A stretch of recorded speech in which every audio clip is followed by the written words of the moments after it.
آج کے پاکستان میں دو طرح کے لوگ اطمینان کی زندگی بسر کر رہے ہیں، ایک غریب اور دوسرا امیر۔ پیسے والے امیر کو کسی سے کچھ مانگنے کی ضرورت نہیں اور غریب ہر کسی کے سامنے ہاتھ پھیلا کر کھڑا ہو جاتا ہے۔ لیکن مہنگائی کے اس مشکل دور میں یہ جو درمیان والے مڈل کلاسیے ہیں، ان کا صحیح بیڑا غرق ہوا ہے اور یہی سب سے زیادہ ذلیل و خوار ہو رہے ہیں۔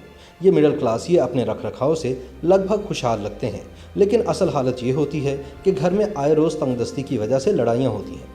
ہمارے ہاں قابل رحم اور قابل نفرت بھی دو ہی طبقات ہیں، امیر اور غریب۔ امیر قابل نفرت ہے کیونکہ اس کے پاس پیسہ ہے، اور غریب قابل نفرت ہے کیونکہ اس کے پاس کچھ بھی نہیں۔ پاکستان کا بجٹ بھی انہی دو طبقات کو مد نظر رکھ کر بنایا جاتا ہے۔ سرکار بھی انہی دو طبقات پر نظر رکھتی ہے۔ درمیان میں جو سینڈوچ بنتا ہے وہ بیچارہ مڈل کلاسیہ ہے۔ امیر لوگ اسے غریب سمجھتے ہیں اور غریب لوگ امیر۔ یہ مڈل کلاسیہ دراصل کون ہے؟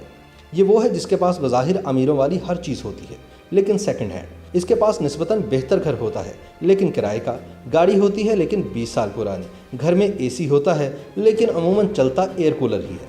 مڈل کلاسی کے کپڑے صاف ہوتے ہیں لیکن چلتے کئی سال ہیں، گھر میں UPS ہوتا ہے لیکن اس کی بیٹری عموماً آدھا گھنٹہ ہی نکالتی ہے۔ اس کے پاس اچھا موبائل بھی ہوتا ہے لیکن استعمال شدہ۔ اس کے گھر میں ہر ہفتے پتلے شوربے والی ولائتی مرغی بنتی ہے۔ یہ اپنے بچوں کو پارک میں سیر و تفریح کے لیے لے کر جاتا ہے تو عموماً گھر سے کھانا لے کر نکلتا ہے۔ اس کے پاس ATM کارڈ تو ہوتا ہے لیکن کبھی 500 روپے سے زیادہ نکلوانے کی ضرورت نہیں پڑتی اور نہ ہی ہمت ہوتی ہے۔ یہ مڈل کلاس یا دن رات کوئی ایسا بزنس کرنے کے منصوبے بناتا ہے جس میں کوئی خرچ نہ کرنا پڑے۔ اس کی گاڑی صرف سردیوں میں کمال کی کولنگ کرتی ہے۔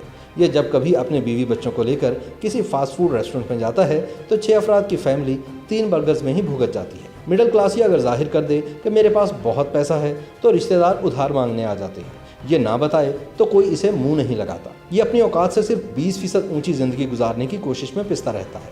اصل میں یہ غریبوں سے بھی بدتر زندگی گزار رہا ہوتا ہے۔ اس کی ساری زندگی کمیٹیاں ڈالنے اور بھگتانے میں گزر جاتی ہے۔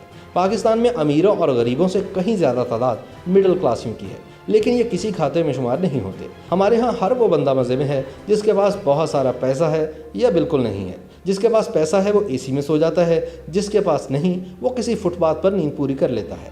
پیسے والا کسی سے کچھ نہیں مانگتا اور غریب ہر کسی کے آگے ہاتھ پھیلا کر کھڑا ہو جاتا ہے۔ رگڑا صرف اس کو لگتا ہے جس کے پاس پیسہ تو ہے لیکن صرف گزارے لائق۔ غریبوں کی اکثریت کو یہ مڈل کلاس یہی پال رہے ہیں۔ سب سے زیادہ خوف خدا بھی اس مڈل کلاس میں ہی پایا جاتا ہے۔ یہی کلاس سب سے زیادہ خیرات کرتی ہے۔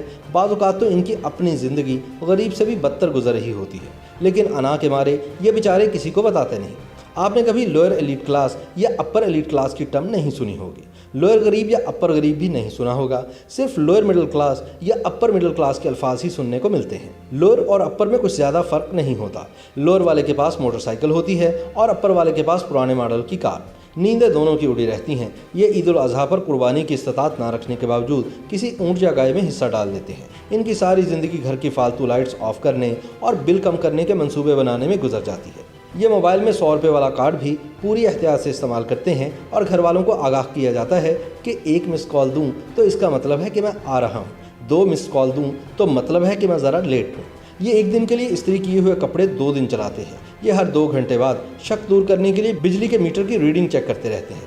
یہ کبھی بھی اس قابل نہیں ہو پاتے کہ ایک ہی مہینے میں بجلی، گیس اور پانی کے سارے بل اکٹھے ادا کر سکیں۔ لہٰذا بجلی کا بل ادا کر دیں تو گیس کا بل اگلے مہینے پر ڈال دیتے ہیں۔ ان کی اکثریت چونکہ پڑھی لکھی بھی ہوتی ہے، لہٰذا کسی کے آگے ہاتھ نہیں پھیلاتے۔ مڈل کلاسی کے پاس بیٹیوں کی شادی کرنے کے پیسے نہیں ہوتے، اولاد کے لیے اچھی نوکری کی سفارش نہیں ہوتی۔ اس کے باوجود یہ کسی کو دکھ میں دیکھتے ہیں تو خود بھی آپ دیدہ ہو جاتے ہیں۔ ان کے گھر کام کرنے والی غریب ماسی چونکہ دیگر مختلف گھروں میں بھی کام کرتی ہے، اس لیے رمضان میں ہر گھر سے راشن کے نام پر لگ بھگ 50 کلو آٹے سمیت 4-5 ماہ کا راشن اکٹھا کرنے میں کامیاب رہتی ہے۔ لیکن مڈل کلاس یہ پریشان رہتے ہیں کہ اپنے گھر کے لیے جو 15 دن کا راشن لائے تھے وہ ختم ہونے کے قریب ہے اور تنخواہ ملنے کا دور دور تک کوئی امکان نہیں۔ زکوٰۃ غریبوں کو دی جاتی ہے، بھیک کے پیسے بھی کوئی غریب ہی لیتا ہے، فطرانہ بھی غریب کا نصیب ہی بنتا ہے۔ لیکن غریب یہ سب لے کر بھی کوئی کام کرنے پر آمادہ نہیں ہوتا، کیونکہ اس نے طے کر لیا ہے کہ چونکہ وہ غریب ہے لہٰذا اس پر کسی قسم کی کوئی محنت فرض نہیں، اور باقی سب کو چاہیے کہ وہ اسے مل جل کر پالے۔ بھکاری وہ واحد طبقہ ہے جو کبھی کسی کو بھیک نہیں دیتا۔ آپ کسی بھکاری کو ذرا کسی کام پر لگانے کی آفر کریں، آگے سے سننے کو ملے گا وہ آپ بہتر جانتے ہیں۔ لیکن مڈل کلاسیہ کیا کرے؟ یہ نہ زکوٰۃ مانگتا ہے، نہ فطرانہ اور نہ ہی بھیک۔ یہ صرف کڑتا ہے، سسکتا ہے اور پھر مر جاتا ہے۔